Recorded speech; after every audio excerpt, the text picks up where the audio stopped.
곧 문을 닫을 작은 동네 목욕탕 온정탕. 그곳엔 마지막 손님이 찾아왔다. 그리고 그날 50년 묵은 비밀이 드러나고 만다. 저는 70이 넘은 나이에도 아직 혼자 살고 있습니다. 자식들은 모두 서울로 떠나고 이 작은 동네엔 저 같은 노인들만 남았죠. 오늘은 특별한 날이었어요. 우리 동네 마지막 목욕탕인 온정탕이 문을 닫는다고 했거든요. 온정탕은 제가 이 동네에 시집 온 후 거의 50년을 다닌 곳입니다. 처음엔 남편과 함께, 그 다음엔 아이들과 함께, 마지막엔 혼자서 다녔죠. 이곳엔 제 인생의 모든 순간들이 스며 있다고 해도 과언이 아닙니다. 문 앞에 서자 가슴이 먹먹해졌어요. 낡은 간판이 바람에 삐걱거리며 흔들렸습니다. 예전엔 이 시간이면 사람들로 북적였는데 이제는 저 혼자뿐이네요.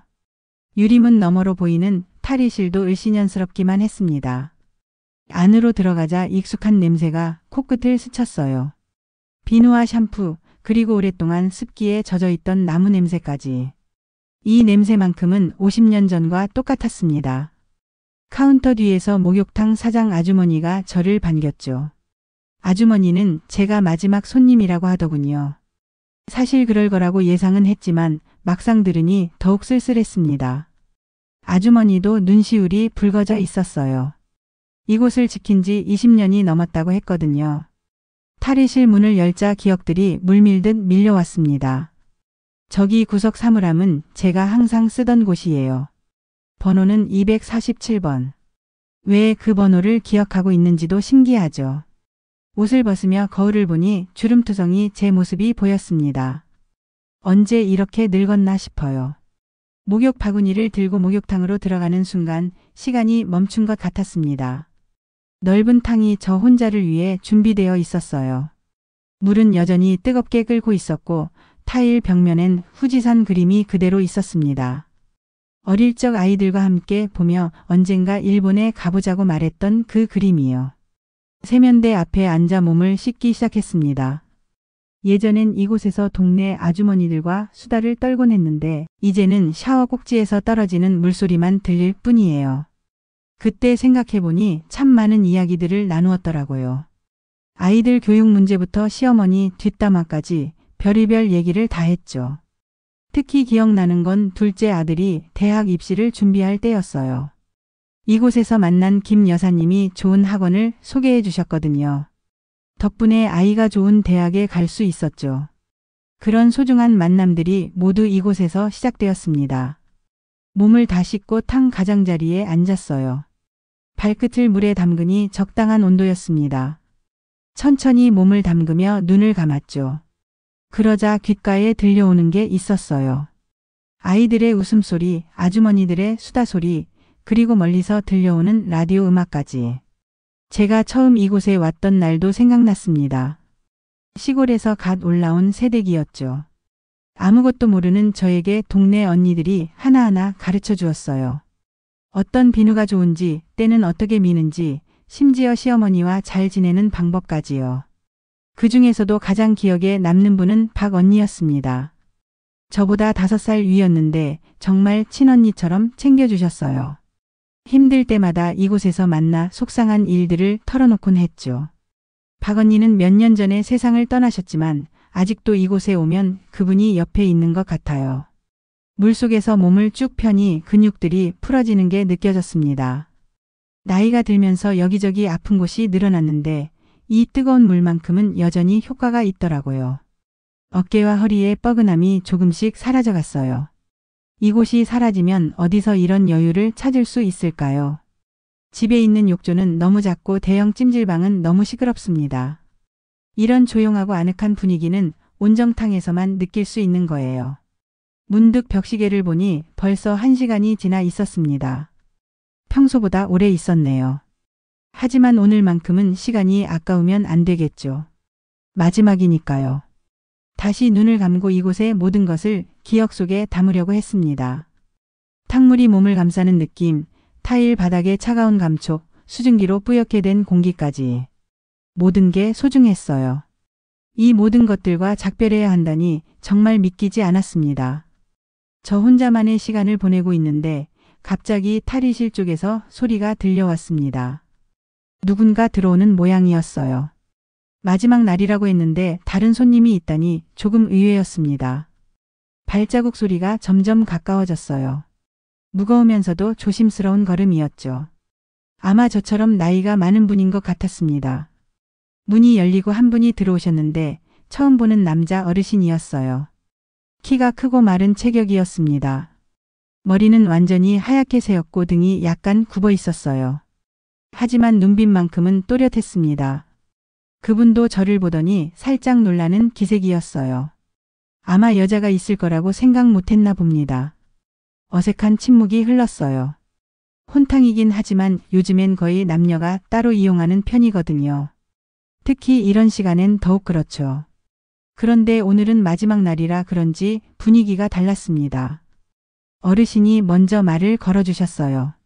목소리가 낮고 차분했습니다. 나이에 비해 힘이 있어 보였죠.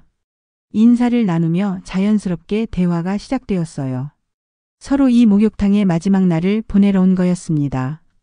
세면대에서 몸을 씻는 그분의 모습을 힐끗 보니 등에 큰 흉터가 있었어요. 수술 자국 같기도 하고 아니면 다른 상처일 수도 있었죠. 괜히 궁금해졌지만 물어볼 수는 없었습니다. 그분이 탕에 들어오자 물이 출렁였어요. 서로 적당한 거리를 두고 앉았습니다. 어색할 법도 한데 의외로 편안한 분위기였어요. 아마 둘 다 나이가 많아서 그런 것 같았습니다. 어르신이 한숨을 쉬며 말씀하셨습니다. 참 오랜만에 와봤습니다. 그 말에서 묘한 감정이 느껴졌어요. 단순히 오랜만이 아니라 뭔가 복잡한 사연이 있어 보였죠. 저도 모르게 더 관심이 생겼습니다. 대화를 나누다 보니 그분도 이 동네와 인연이 있는 분이었어요. 젊은 시절 잠깐 살았다고 하셨습니다. 그래서 온정탕이 문을 닫는다는 소식을 듣고 마지막으로 와봤다고 하더군요. 그분의 표정을 보니 뭔가 아픈 기억이 있는 것 같았습니다. 눈가에 깊은 주름이 패여 있었고 때로는 먼 곳을 바라보며 생각에 잠기기도 했어요. 저 역시 이곳에 많은 추억이 있지만 그분은 또 다른 의미가 있나 봅니다. 물속에서 조용히 이야기를 나누다 보니 시간 가는 줄 몰랐어요. 그분은 말수가 많지 않았지만 한마디 한마디에 깊이가 있었습니다. 인생의 쓴맛을 많이 본 분 같았어요. 특히 인상 깊었던 건 그분이 이 목욕탕에 대해 아는 게 많다는 거였습니다. 언제 지어졌는지, 누가 운영했는지, 심지어 벽화가 언제 그려졌는지까지 알고 계셨어요. 단순한 손님이 아니라 뭔가 특별한 관계가 있는 분 같았습니다. 저도 모르게 그분에 대해 더 알고 싶어졌어요. 어떤 사람인지, 왜 이곳에 이렇게 늦게 왔는지, 그 아픈 표정의 이유는 무엇인지. 하지만 처음 만난 사이라 깊이 물어볼 수는 없었죠. 대신 저부터 이야기를 꺼냈습니다. 이 동네에 언제부터 살았는지, 이 목욕탕에 얼마나 다녔는지 말이에요. 그러자 그분도 조금씩 마음을 여시는 것 같았습니다. 두 사람이 마지막 탕에서 만난 것도 인연이겠죠. 혼자 쓸쓸하게 보낼 뻔한 시간이 훨씬 의미 있어졌어요. 비록 처음 만난 사이지만 왠지 오래전부터 알고 지낸 것 같은 편안함이 있었습니다. 그분도 저와 비슷한 마음인지 이따금 제 얘기에 고개를 끄덕이며 공감해 주셨어요. 특히 이곳이 사라진다는 아쉬움에 대해서는 깊이 이해하시는 것 같았습니다. 시간이 흐를수록 그분에 대한 궁금증은 더욱 커졌어요. 분명 이 목욕탕과 특별한 인연이 있을 텐데 과연 어떤 이야기일까 하고요. 하지만 성급하게 캐묻기보다는 자연스럽게 기다리기로 했습니다. 마지막 탕에서의 우연한 만남. 이것도 온정탕이 주는 마지막 선물인지도 모르겠어요. 그분과 이야기를 나누다 보니 묘한 기류가 흐르는 게 느껴졌습니다. 단순한 날씨 이야기부터 시작했지만 점점 더 깊은 대화로 이어져 갔어요. 날씨가 참 춥네요 라고 말씀하시는데 그 말 속에 뭔가 더 있는 것 같았거든요. 저도 자연스럽게 그래도 여긴 아직 따뜻하네요 라고 답했습니다. 단순히 목욕탕이 따뜻하다는 얘기가 아니라 이곳만은 아직 우리의 추억이 살아있다는 의미였죠. 그분도 그걸 알아차리신 것 같았어요. 대화를 하면서 그분의 말투를 유심히 들어봤습니다. 이 동네 사투리를 쓰시긴 하지만 어딘가 어색한 부분이 있었어요. 오랫동안 다른 곳에서 사셨나 봅니다. 고향을 떠나 있다가 돌아온 사람의 말투 같았거든요. 이 목욕탕도 참 오래됐죠라고 말씀하시는 그분의 눈빛이 특별했어요. 그냥 오래된 건물을 보는 시선이 아니었습니다. 뭔가 개인적인 애착이 느껴지는 눈빛이었죠. 마치 오랫동안 떨어져 있던 고향집을 보는 것 같은. 저도 그러게요. 제가 이사 온 후로 계속 다녔는데라고 했더니 그분이 갑자기 관심을 보이셨어요. 언제 이사 오셨나요? 라고 물으시더라고요. 제가 한 50년 전쯤요라고 답하자 그분 표정이 미묘하게 변했습니다.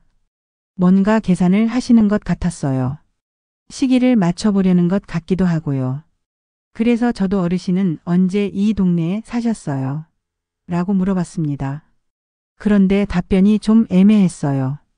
오래전 일이라 정확히는 기억이 안 나네요 라고 하시더라고요. 사실 나이가 들면 기억이 흐려지기도 하죠. 하지만 그분은 다른 건 아주 정확하게 기억하고 계셨어요. 목욕탕의 구조나 동네 모습에 대해서는 말이에요. 그래서 더욱 의문스러웠습니다. 대화 중간중간 그분이 제 얼굴을 유심히 보시는 걸 느꼈어요. 혹시 저를 어디서 본 적이 있나 하는 표정이었죠. 저도 그분이 낯익은 것 같긴 했지만 정확히 누군지는 모르겠더라고요. 나이가 들어서 기억이 가물가물한 건지. 이 동네도 많이 변했을 거예요 라고 말씀하시길래 정말 많이 변했죠 라고 답했습니다. 그러면서 예전 동네 이야기들을 나누기 시작했어요. 어떤 집이 있었는지 어떤 가게가 있었는지 말이죠. 신기한 건 그분이 제가 말하는 옛 모습들을 다 알고 계셨다는 거예요. 심지어 저보다 더 자세히 기억하고 계셨습니다. 아, 그 모퉁이에 있던 구멍가게 말씀이시죠? 라며 정확히 맞춰주셨거든요. 그때부터 뭔가 이상하다는 생각이 들었어요. 단순히 잠깐 살았던 사람이 이렇게 자세히 기억할 수 있을까 하고요. 분명 이 동네와 더 깊은 인연이 있는 분 같았습니다. 혹시 목욕탕 사장님과 아는 사이이신가요? 라고 물어봤더니 잠시 침묵하시더라고요. 그리고는 글쎄요, 모르겠네요 라고 애매하게 답하셨어요. 그 답변이 더욱 궁금하게 만들었죠. 물속에서 마주 앉아 이야기하다 보니 점점 친근해졌습니다. 하지만 동시에 그분에 대한 궁금증도 계속 커졌어요.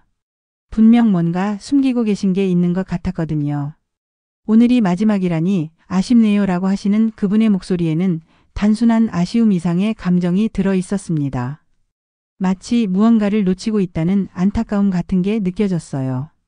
저도 정말 그래요. 추억이 많은 곳인데라고 답하며 그분의 반응을 살펴봤습니다. 그러자 그분이 멀리 바라보며 추억이라는 게 참 묘한 것 같아요 라고 중얼거리셨어요. 그 말에서 뭔가 깊은 사연을 느꼈습니다.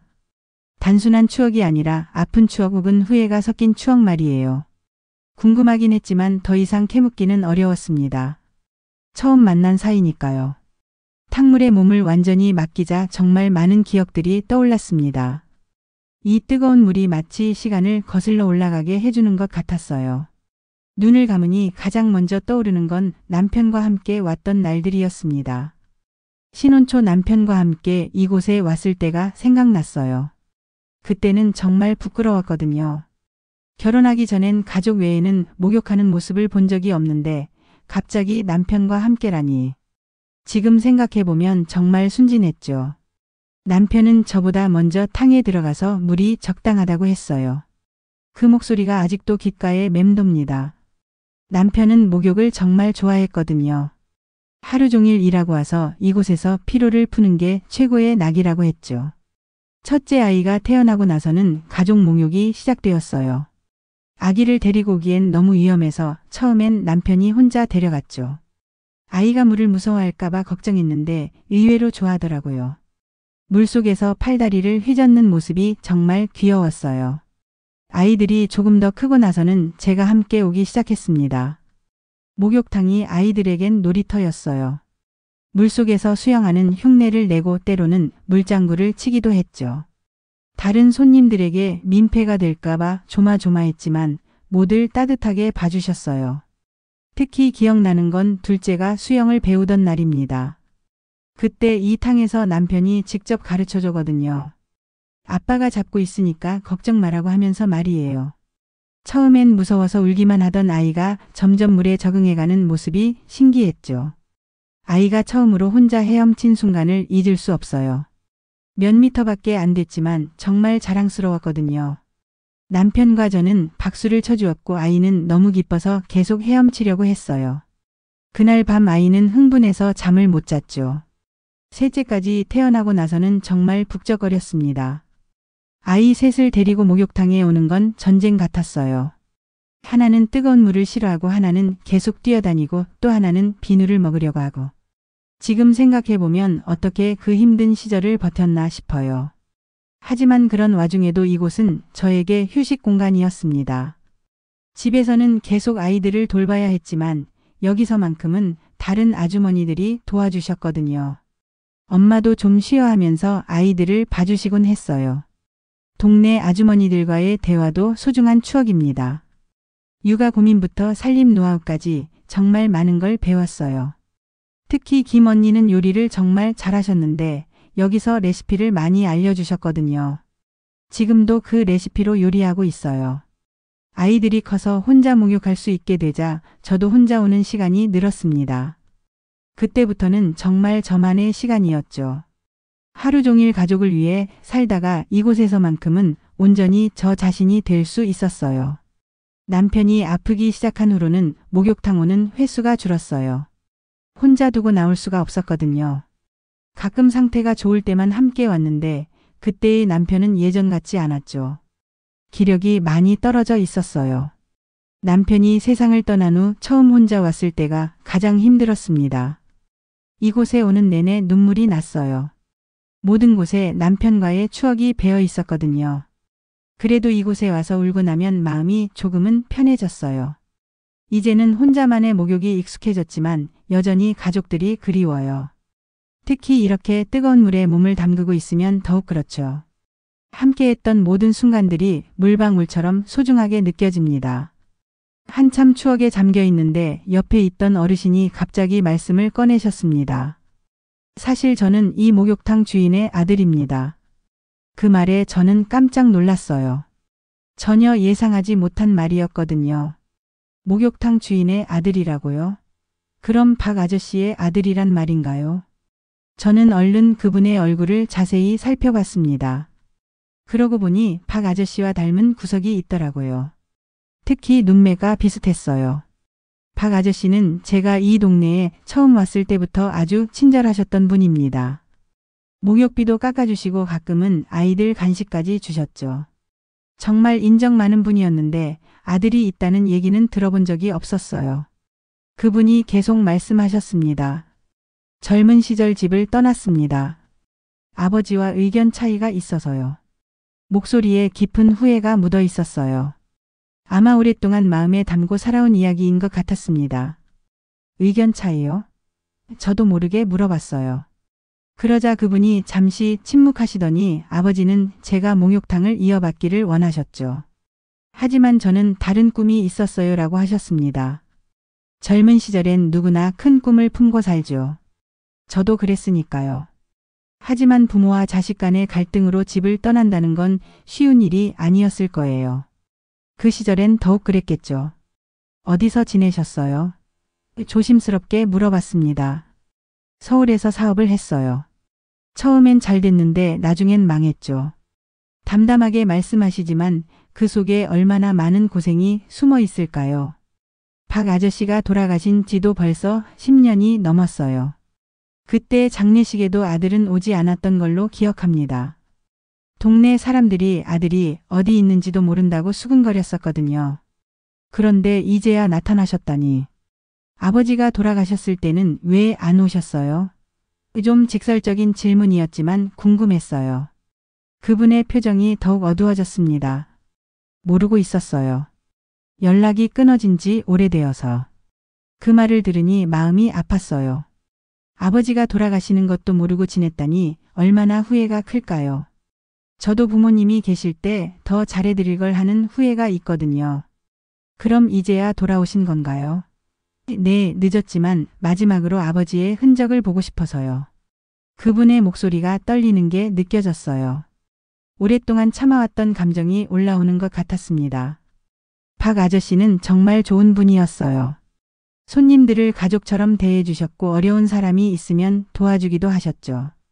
아들을 그리워하면서도 자랑스러워 하셨을 거예요. 우리 아들은 서울에서 큰일 한다고 자주 말씀하셨거든요. 아버지가 자주 자랑하셨어요.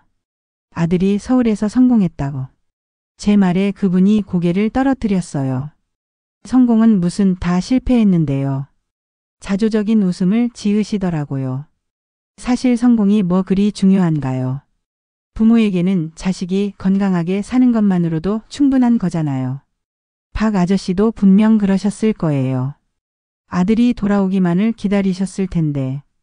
아버지는 마지막까지 아들을 기다리셨어요. 제가 말하자 그분의 눈가가 붉어졌습니다. 그걸 알면서도 오지 못했어요. 자존심 때문이었죠. 정말 솔직한 고백이었어요. 젊은 시절의 자존심이 얼마나 무서운 건지 저도 압니다. 사소한 일로 가족과 등지고 살았던 경험이 있거든요. 하지만 나이가 들수록 그런 자존심이 얼마나 부질없는 건지 깨닫게 되죠. 이제라도 오셨잖아요. 아버지도 기뻐하실 거예요. 위로의 말을 건넸지만 그분은 여전히 괴로워 보였어요. 너무 늦어버린 후에는 위로받기 어려운 법이니까요. 목욕탕도 이제 문을 닫는다니 아버지의 마지막 흔적도 사라지는 거네요.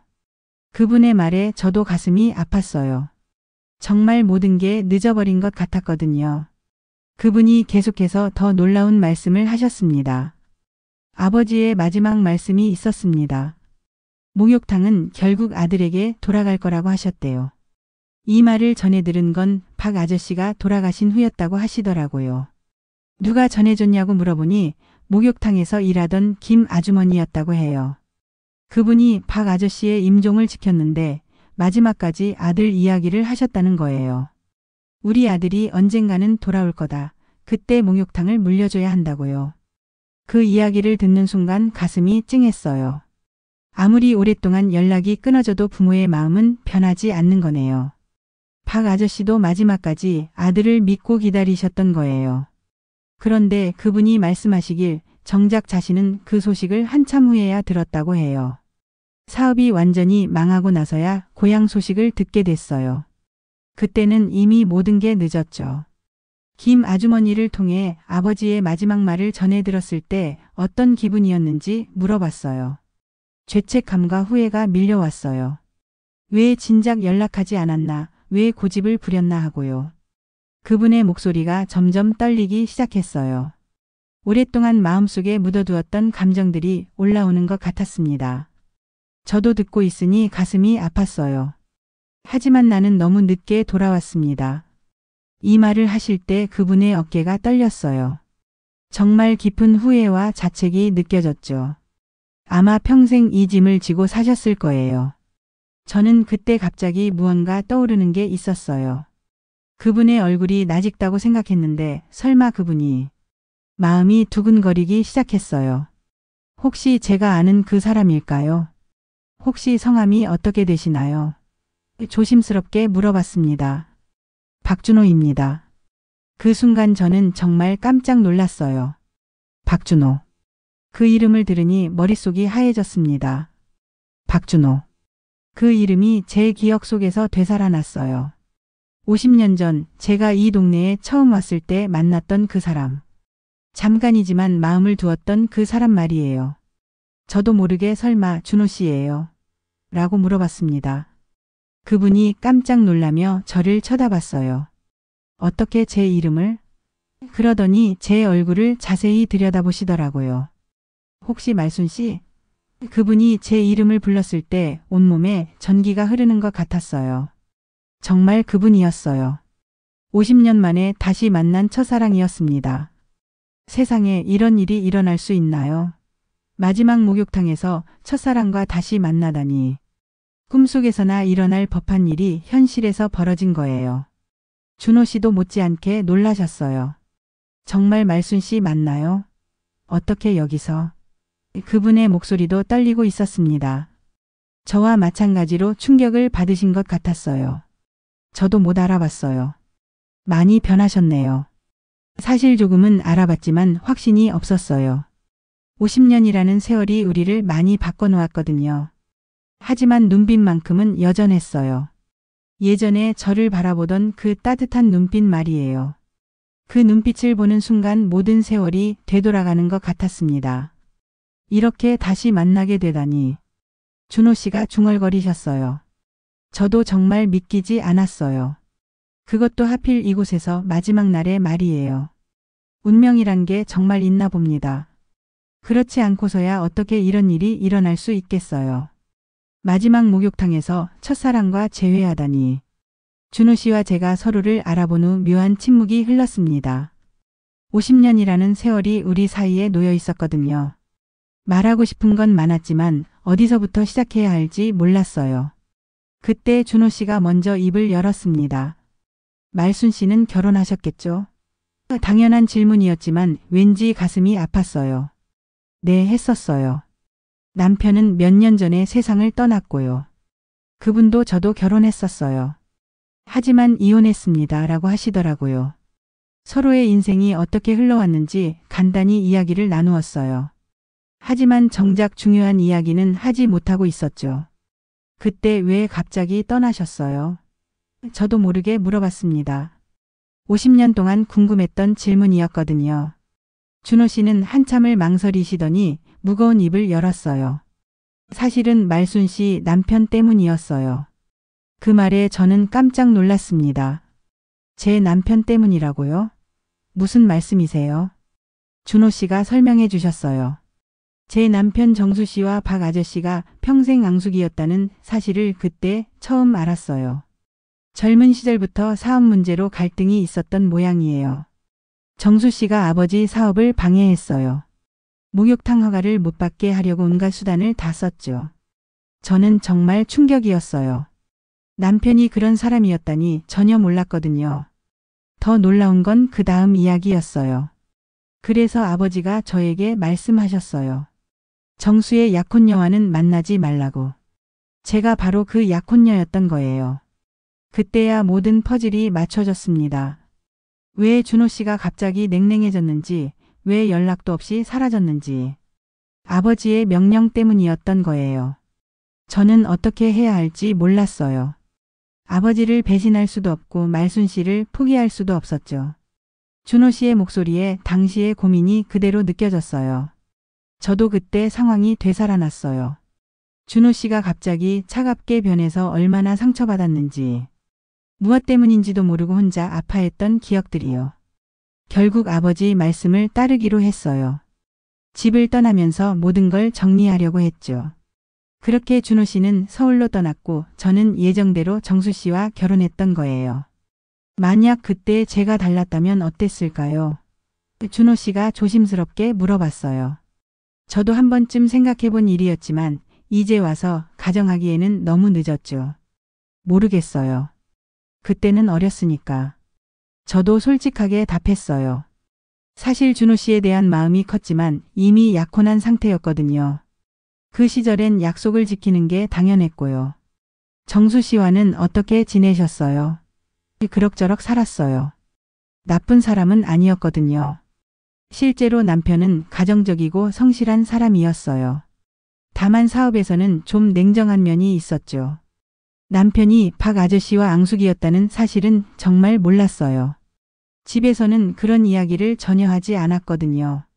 아마 저에게 걱정 끼치기 싫어서였을 거예요. 아버지도 마지막까지 정수 씨를 원망하셨어요. 자신의 인생을 망쳤다고. 준호 씨의 말에 마음이 복잡해졌어요. 결국 우리의 사랑도 그 갈등의 희생양이었던 거네요. 그래도 후회는 안 해요. 그때는 그게 최선이었으니까.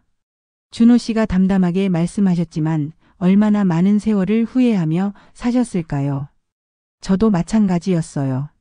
가끔 준호 씨 생각이 날 때면 마음이 아팠지만 현실을 받아들이고 살아왔거든요. 그게 어른이 되는 일이라고 생각했어요. 이제 와서 만나게 되니 참 묘하네요. 정말 그래요. 하필 여기서 마지막 날에 우리는 서로를 바라보며 쓴웃음을 지었어요. 준호 씨와 저는 한참 동안 말없이 앉아 있었어요. 50년 만에 만난 감격도 있었지만 동시에 흘러간 세월에 대한 아쉬움도 컸거든요. 이제 와서 무슨 말을 해봐야 소용없는 일이잖아요. 바깥에서 철거 준비하는 소리가 들려왔어요. 내일이면 이곳도 완전히 사라질 거예요. 우리의 추억들과 함께 말이죠. 준호 씨도 그 소리를 들으며 한숨을 쉬셨어요. 정말 마지막이네요. 준호 씨가 중얼거리셨어요. 네, 모든 게 끝나는 거죠. 저도 답했지만 마음이 무거웠어요. 목욕탕이 사라지는 것도 아쉽지만 준호 씨와 헤어지는 것도 아쉬웠거든요. 그때 준호 씨가 갑자기 말씀하셨어요. 이제라도 용서받고 싶습니다. 그 말에 저는 깜짝 놀랐어요. 무엇을 용서받고 싶으세요? 그때 아무 말도 없이 떠난 것, 연락도 하지 않은 것. 말순 씨에게 상처만 준 것 같아서요.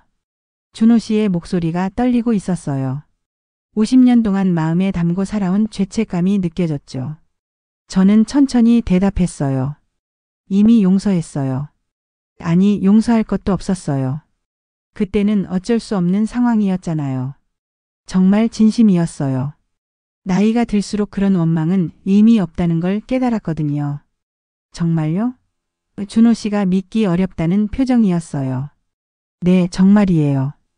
오히려 제가 미안해요. 그때 준호 씨 마음도 헤아리지 못하고 원망만 했으니까.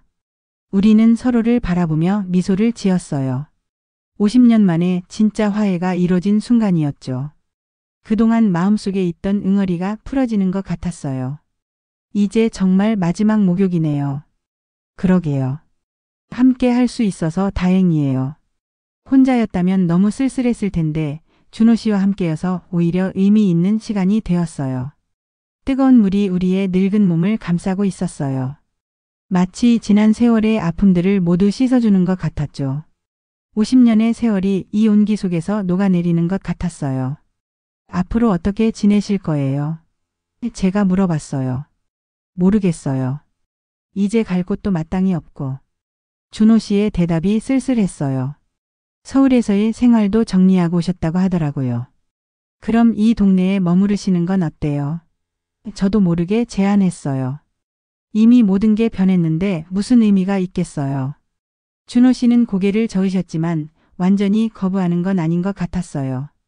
저는 혼자 살고 있어요. 가끔 이야기 상대가 있으면 좋겠다고 생각했거든요.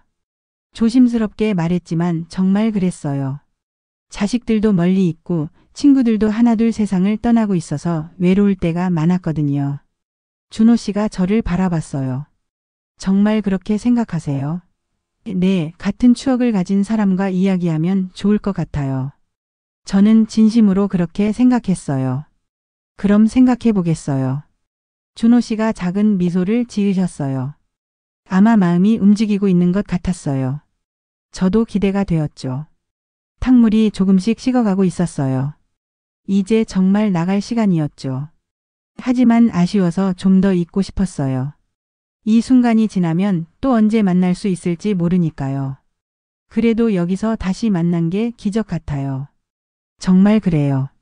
목욕탕이 주는 마지막 선물인 것 같아요. 우리는 서로 고개를 끄덕였어요. 드디어 탕에서 나올 시간이 되었어요. 몸을 씻고 옷을 갈아입는 동안에도 계속 이야기를 나누었어요. 헤어지기 아쉬워서였죠. 목욕탕을 나서면서 준호 씨가 말씀하셨어요. 내일 다시 올게요. 마지막 철거 모습도 보고 싶고 말순 씨와도 더 이야기하고 싶어서요. 저도 기뻤어요. 저도 올게요. 마지막까지 지켜보고 싶어요. 이렇게 우리는 약속을 했어요. 50년 만에 다시 만난 첫사랑과의 새로운 시작이었죠. 목욕탕 문을 나서면서 뒤돌아봤어요. 내일이면 사라질 이곳이 오늘은 기적을 만들어줬어요. 준호 씨와의 재회 그리고 새로운 시작 말이에요. 차가운 바람이 불었지만 마음은 따뜻했어요. 50년 만에 풀어진 오해와 새롭게 시작될 우정 때문이었죠. 목욕탕은 사라져도 우리의 인연은 계속될 것 같았어요.